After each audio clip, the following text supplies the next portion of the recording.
Olá, irmãos, saúdo cada um de vocês com a graça e a paz do nosso Senhor Jesus Cristo, amém? Meu nome é Miriam Anitta e eu estou aqui para, junto com os irmãos, estudar um texto da irmã Marisa Vieira chamada Livres para Servir.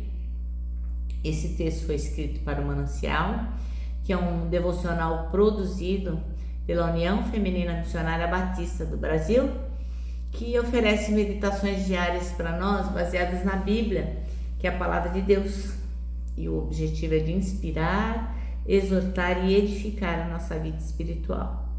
Como foi a irmã Marisa Vieira quem escreveu o texto e não eu, o que eu vou fazer? Vou ler com os irmãos e contar aquilo que eu entendi, tá bom? Então vamos iniciar orando? Senhor Jesus, que nós possamos aproveitar a liberdade que Tu nos dás para que possamos servi-los, que possamos usar o nosso livre-arbítrio para realmente fazer um trabalho que agrade o seu coração. Amém. Meus irmãos, então, nosso texto é bem pequenininho, está em Lucas 8, de 1 a 3, nosso texto bíblico, e diz assim, pouco tempo depois, Jesus começou a percorrer as cidades e os povoados vizinhos, anunciando as boas novas a respeito do reino de Deus. Iam com ele os 12 e também algumas mulheres que tinham sido curadas de espíritos impuros e enfermidades. Entre elas estavam Maria Madalena, de quem ele havia expulsado 7 demônios, Joana, esposa de Cusa, administrador de Herodes, Susana e muitas outras que contribuíam com seus próprios recursos para o sustento de Jesus e seus discípulos. O versículo escolhido é dois versículos, o 1 e o 2, que diz: depois disso, Jesus ia passando pelas cidades e povoados, proclamando as boas novas do reino de Deus. Os 12 estavam com ele, e também algumas mulheres que haviam sido curadas de espíritos malignos e doenças. Bem, hoje é dia 30 de abril. Para quem não sabe, hoje é o Dia Nacional da Mulher. Então, apesar de o dia 8 de março ser o Dia Internacional da Mulher, o dia 30 de abril é o Dia Nacional da Mulher. Em homenagem a quem? A Jerônima Mesquita, que foi uma mineira que teve um tempo na Europa e quando ela voltou, ela formou lá uma liga de mulheres procurando permitir que as mulheres votassem, né? Então, ela nasceu em 30 de abril de 1880. Muita água rolou desde que ela nasceu, mas até que o presidente Figueiredo resolveu fazer então uma lei homenageando o Dia Nacional da Mulher. Essa data foi criada para homenageá-la, né? Porque como mulheres brasileiras, hoje a gente tem a liberdade de fazer escolhas legais e antigamente elas não tinham essas mesmas escolhas, né? E elas não podiam votar, elas não podiam decidir, e isso aponta para a responsabilidade que nós temos em fazer a coisa certa, né? As nossas antepassadas, as mulheres de antigamente, elas não tinham esse direito de fazer escolhas legais, né? Então, hoje nós temos esse direito e temos que agradecer a Deus por isso, né? Ora, como a gente acabou de ler, tinha no ministério de Jesus mulheres que iam seguindo o mestre. Muitas mulheres, e na nossa leitura menciona 3, né? E tinha muitas mulheres, que eram cheias de dinheiro, né? Você vê, uma delas, inclusive, era esposa do cara lá que ajudava o Herodes lá na administração, né? Então, além de seguirem a Jesus, de ouvi-lo, essas mulheres também ajudavam Jesus no seu sustento. Porque quando ele começou a pregar, ele não trabalhava mais, né? Ele ia de cidade em cidade.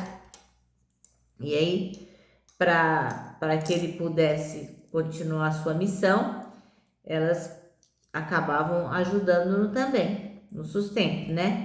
Então, essas mulheres, elas usaram a sua liberdade, a sua influência, os seus bens para quê? Para seguir a Jesus e para servir a Jesus. Foram mulheres que foram libertas das cadeias do pecado, que acreditaram no sacrifício de Jesus, que ele era o Cristo que viria para salvá-las, né? E elas ouviram a voz do Mestre e foram confrontadas por ele em suas vidas de pecado. Muitas delas, né, não viram Jesus morrer e ressuscitar, mas elas confiavam que ele era o Cristo, e quando Jesus falava ao coração delas, elas eram libertas. Bem, hoje nós temos a liberdade de estudar, trabalhar, voltar, viajar, enfim, fazemos muitas coisas, né? Mas a maior liberdade que a gente pôde ter, que foi conquistada, não foi conquistada por homens, né? Não foi porque o Figueiredo inventou o Dia Nacional da Mulher ou porque o Dia Internacional da Mulher foi criado.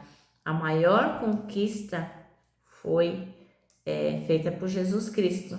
Jesus Cristo fez a maior conquista para nós, né? Porque mesmo ele sendo Deus, o que ele fez? Ele se sujeitou à vontade do Pai, veio aqui, sofreu, morreu, morte de cruz, uma morte horrível, né? Imagina você ficar pregado lá horas a fio, meu Deus, deve ter sido uma morte horrível, né? Então, de todas as escolhas que nós mulheres podemos fazer, a mais importante é seguir o Mestre, é seguir Jesus, como aquelas mulheres fizeram. Logicamente, meu irmão, você que está ouvindo, para você também, essa é a melhor escolha que você pode fazer. Vocês tiraram a mamata já de virem mandando no mundo, né?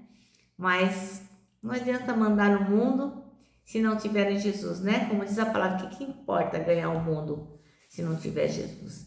Então, tanto vocês, homens, que já lideravam o mundo, quanto nós, mulheres, que conquistamos o direito para fazer muitas coisas, trabalhar, ser gestoras, estar à frente de negócios, votar, enfim, tantas coisas que nós podemos fazer agora. Para ambos os sexos, nós temos que lembrar que a maior conquista foi Jesus quem realizou no Calvário. Foi Jesus quem realizou ressuscitando para nos salvar. Então você tem que compartilhar essa experiência maravilhosa que é ter Jesus Cristo, que é crer em Jesus Cristo. Então não deixe de falar de Jesus. Então que a gente possa realmente utilizar tudo que o Senhor nos oferece enquanto ferramentas para servi-lo, seja dinheiro, tempo, inteligência, beleza, seja lá o que for, que a gente possa, tudo que a gente tenha à nossa disposição, nós temos que lembrar que foi Deus que nos deu. Então nós temos que oferecer para Jesus. Que a gente não esqueça nunca, nunca, nunca que a maior liberdade que o ser humano conquistou foi dada na cruz. Bem, que a sujeição de Cristo ao Pai seja para a gente um referencial das escolhas que a gente vai fazer. Que hoje, como cristãos, tanto nós, que hoje comemoramos o Dia Nacional da Mulher, quanto você, irmão, que a gente escolha servir ao Senhor. Amém? Bom, o nosso manancial termina assim, ó. De todas as escolhas femininas, escolher seguir o Mestre é a mais importante delas. Bom, agora eu vou deixar aqui o meu abraço diário de ursa. Lembrando que o abraço é o encontro de dois corações que só não dá certo em reunião de porco-espinho. Mas nós que somos livres para servir, temos que abraçar o nosso irmão e servi-lo também. Quero também que vocês se lembrem do Salmo 73, 26, que diz: Deus é a minha força, Ele é tudo o que eu sempre preciso. E agora eu me despeço com a palavra de ordem que é: confia em Jesus.